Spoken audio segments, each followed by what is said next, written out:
Hello.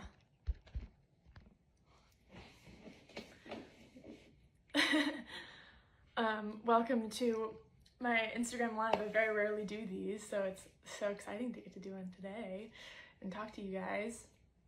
I'm going to be talking to the incomparable Phoebe Bridgers today. I'm obsessed with Phoebe. Always have been. I think she's incredible. I actually just went to go see her like a few weeks ago at the Greek, and I had like the best time ever. So I'm so excited to talk to her.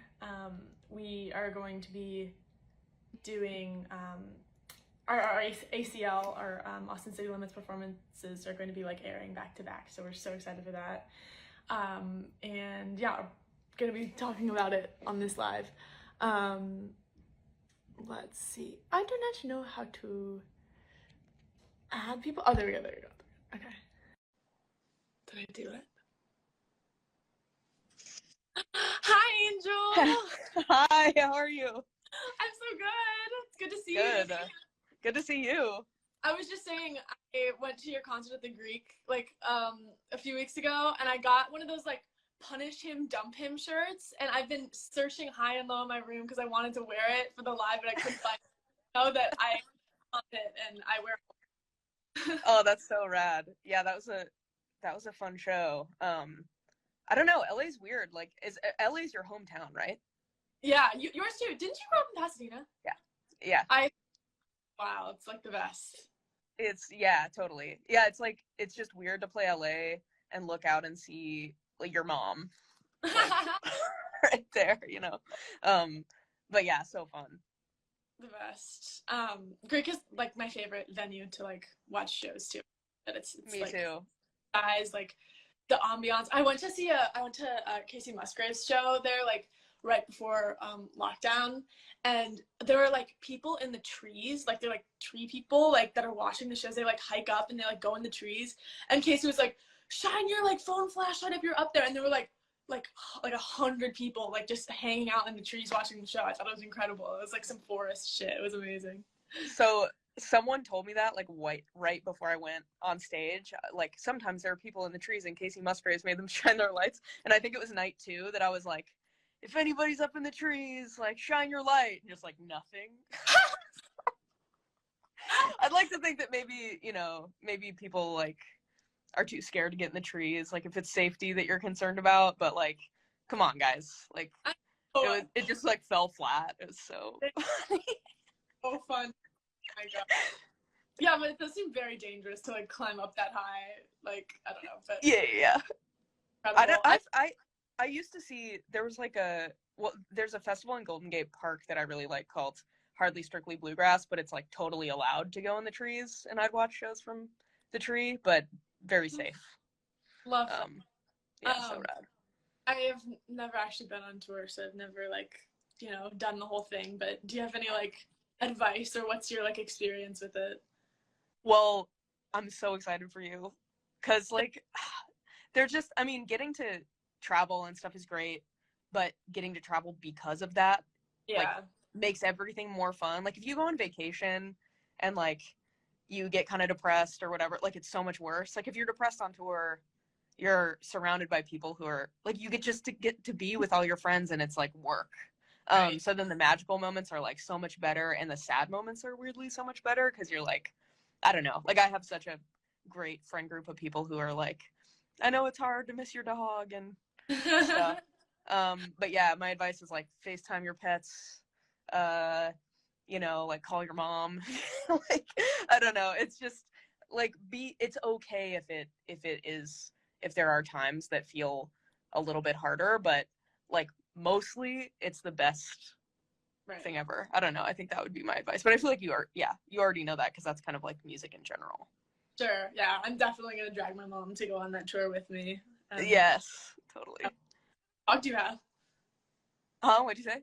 What kind of dog do you have? Oh, I have a black pug dog. Her name is Maxine. I think she's the best. I wish I could take her on tour. Like, I think just kind of, pandemic rules have been a little weird with like flying with dogs, and I didn't want to put her through that. But one of these days. That'd be so cute. I want to get a dog so bad. I really want to foster a dog. That's my like New Year's resolution, is to foster a dog, to like see if I can handle it and then maybe adopt. But you'll fall in love. Like you'll 1,000% end up adopting that dog. I'm positive. Did you ever play ACL before this time that we're just like that's airing tonight? No, I had been to that venue before, and I think I'd opened for someone at the Moody before, but never like my own show and never the festival. But yeah, how was your ACL experience? Had you been to Texas before? I've been to Texas before, but never to Austin, and it was such an incredible city. You can just like feel how rich the music culture is there. Like you just like go to like any cafe and there's like some super mega talented person just like playing guitar and playing like these beautiful country songs. So it was so fun, and obviously like that stage has like so much history, and you're just like sitting in the dressing room like looking at these pictures of like Dolly Parton and like all these like insane like iconic stars. So that felt like really momentous, and it was really fun. Like I said, I've never really gotten the chance to play shows very often, just because I kind of like came out during lockdown, and so it's a real treat to sort of get to interact with people. And yeah, what about you? What a wild experience. Like I don't know. I mean, I don't know if you were like creative at all during the pandemic. I feel like we might have talked about this before, but like, were you able to like write or anything, or was it just kind of a whirlwind of like press and stuff? Yeah, no, I wrote my entire album like kind of over the pandemic. Like, oh my gosh. Found out my house had in board, and I like wrote a song almost like every day of the lockdown. Just like, so I mean, most of them were terrible, but like just like it's like such a nice outlet, and it's like just something to do like when you're alone, and it makes you feel so much like less alone. So yeah, that's what I did. Were you able to sort of be creative, or was it kind of just like a restful time? No, I mean, it wasn't a restful time. Like, this is what I did for the pandemic. Like I was like, that's what, like I probably wrote like one half of a song. I started eating like vegan cheese by itself. What's your preference? I have like opinions. Is there like, is it called like VO Life? Okay. There's one. It's like, I don't know. I can only think of like the containers, but the is it called like the Miyokos? I'm gonna get all these names wrong. That one's good. All good, all good. I have to try. My favorite is like the shredded Daya stuff. Even though yeah, classic. I love it. A classic. I feel like they're getting better at like artisan shit too. You know, like, but yeah, Daya I might have broken up with only because it's on like it's a tour go to, so I've probably like overdosed on Daya in my life. But you're like tour like rider, like what do you eat every day on tour? Our rider looks kind of like a church basement. I think it's like hummus, baguette, like no alcohol, just because we're square, like not because it's a rule, just because we're all like kombucha and stuff. What about you? Sort of the same thing. I like sometimes I'll put like Sour Patch Kids on my rider because my album's called like Sour, and they're like, oh, we like want to like cater to her. But like anytime I eat like 3 Sour Patch Kids, my immune system just like goes completely like in the tank. It's just like sugar. It's just sometimes like when you're working so much, just like does not like mesh well. Totally. But I love a key lime LaCroix, not lime, but key lime, and the like flaxseed crackers. And the Mary's? Like, the Mary's Gone crackers, yes, my favorite. Yes. Yeah, best. But yeah, I don't know. Just have you ever tried bitchin sauce? No, what's that? Oh, it's so good. It's like because you do kind of get burnt out on hummus, I feel like, on tour because it's everywhere. So bitchin sauce is like, it's like, I think it's like almond base. It's kind of hard to describe, but it's almost, it tastes like queso or something, but obviously it's vegan, and it's just, it really is so good. The bitchin sauce, but I think I've tried like the little like almond cheese dip sauce, and it's amazing. I had like a Yeah. Anyway, are you doing anything for the holidays? Keeping it real classic, like family and stuff. Yeah, just I love stuff and I love giving stuff to people I love. So that's my favorite part about it is like planning Love. presents for my friends. It's the best. I like just realized today, I'm like, oh my god, it's December 3rd and Christmas is in like 3 weeks. Like, and I have nothing planned. Totally. You have nothing planned or no presents planned? I'm like, oh god, I have to like go shopping this weekend. Fun. Yeah. Well, yeah, avoid the Grove, obviously, Yeah. If you want to have like a like self-induced panic attack, you can go to the Grove for Christmas. So cute. There's Christmas music and they like have like the Santa like suspended in air. It's so cute. It's so cute. Yeah, I mean, it's inside, so probably sort of weird right now, but there's like cute ice skating in Pasadena. I'm trying to think of, I mean, yeah, Griffith Park does like cool light stuff. I love LA Christmas time's so funny because it's like it's not cold, but there's all the fun lights and it's great. Yeah. My favorite, like the town where I grew up in, like they take Christmas very seriously, and there's like whole neighborhoods where everyone in the neighborhood will like deck their house out in as many lights as they possibly can. And you like turn the radio onto like a specific FM station and all of the lights are like coordinated to the song and you just like drive through. I don't know if that's like a suburban Southern California thing or if it's everyone does it, but that's my favorite thing to do. No, I've never heard of that. That's awesome. Love it. So good. Christmas Tree Lane in Altadena is really cute too with the trees. Oh yeah. I went last or like 2 years ago when I lived there. So fun. So cute. But anyway, I guess we should talk about what's happening tonight, I suppose. Oh yeah, we should. Oh, yeah, how was your recording? Mine was sort of weird because you have to like that was my only show inside of the whole tour. So really? It was which was wild, but you have to for the sound quality to be good, you have to like mix it pretty quiet.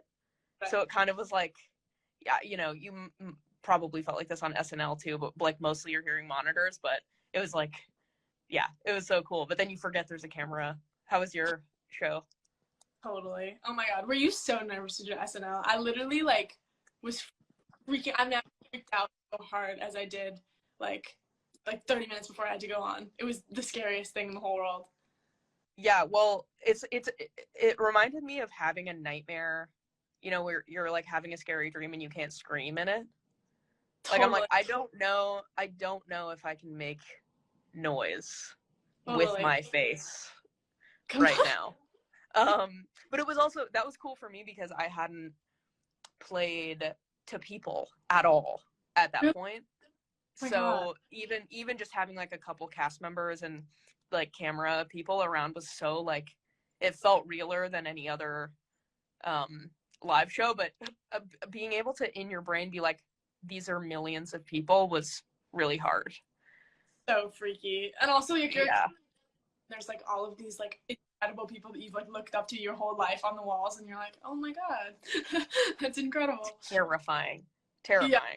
Terrifying. It's also like so late. I remember just sometimes when I get like really overtired and I feel like I'm like hallucinating or something like that, and that's what the entire night felt like. I was like, this is a dream. This is like some fever dream.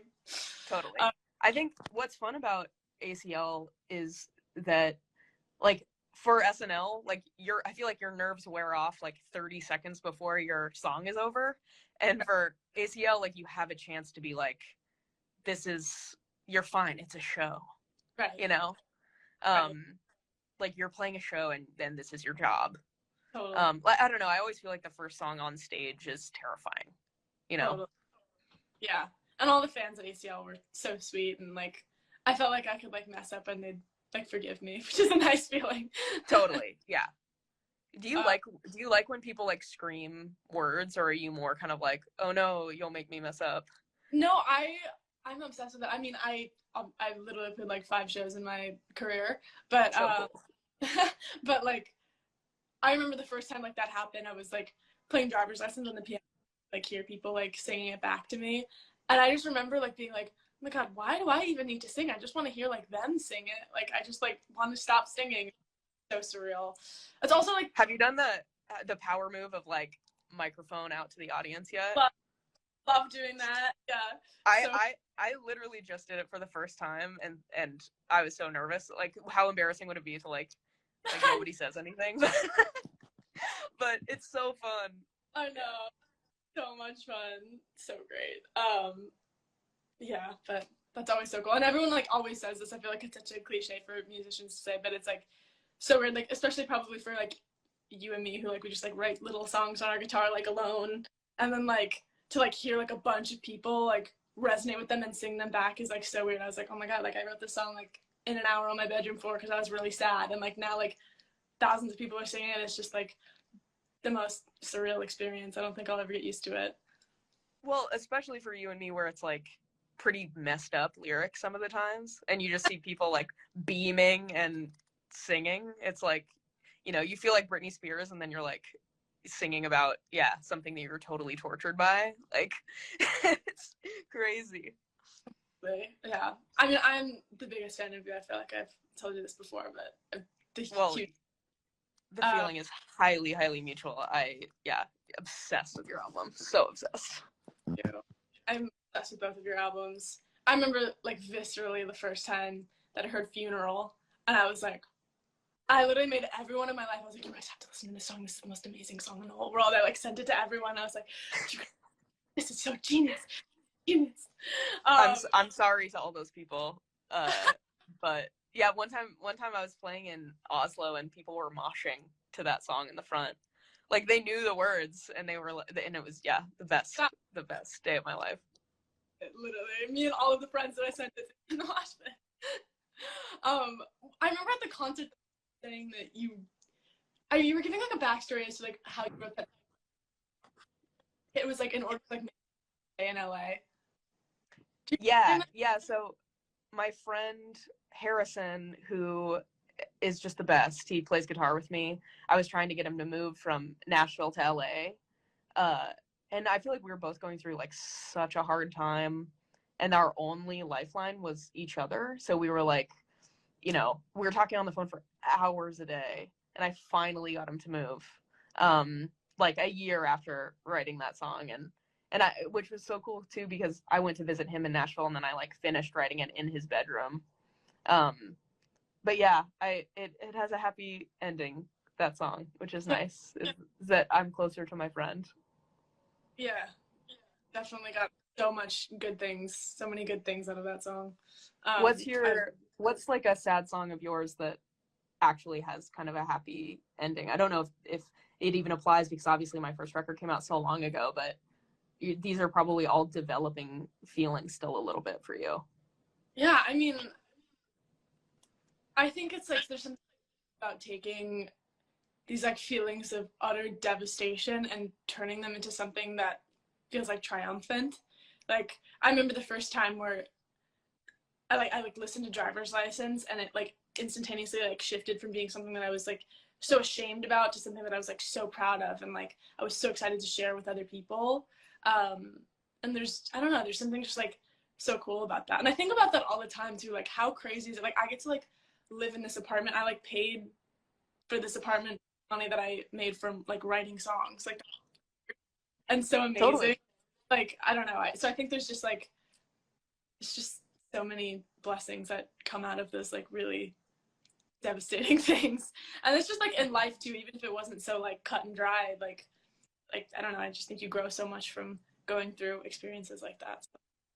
Yeah, what's so beautiful about your writing that is true of like so many of my favorite writers, but I think especially with you this year, is like you were able to write so specifically about something that happened to you, and not be shy of the specifics. Like you're like, this is a very specific thing, and then everyone's like, oh my, like because it's so true to you, like even if it wasn't getting your driver's license, or like, you know, like hearing someone say a specific thing to someone else about you or whatever, like they are attaching their own specific thing to the song. Like they can scream along as if it's a shared experience. Like you didn't have to make all these general lyrics about like general feelings of heartbreak. It's like so distilled. And I don't know, I think that's like the coolest the coolest thing that you do. It's like, you know, everybody's screaming about something that was such a private moment at the time. Oh my God. Well, thank you. That's so sweet. My absolute favorite thing, and I think the two most important things in writing a song is like authenticity and specificity. And you are like, I think you are one of like the writers that like helped me like learn how to be specific in that way. Like, I don't know, just like lyrics of yours, like, how is playing drums is too much shit to carry. I remember being like, how did she come up with like she just heard that?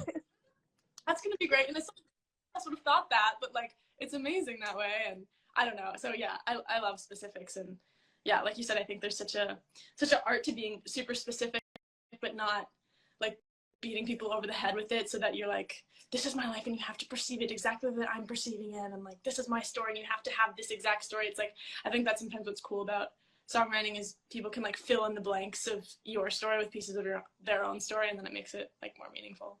Or just totally. even if, yeah. So, totally. And like another thing I found really funny about specifics or songwriting in general, I don't know if you have this, but like if you look on Genius lyrics, sometimes people like give me way more credit for something than I deserve. Like they're like, clearly she's referencing this philosopher and then bringing it back around to this other thing, and I'm like, yeah, totally. Like, yep. I know. I feel like, or even like sometimes in like music videos, people are like, oh my God, that's an Easter egg, this and that and that. And I'm like, oh yeah, I totally planned that. Like totally.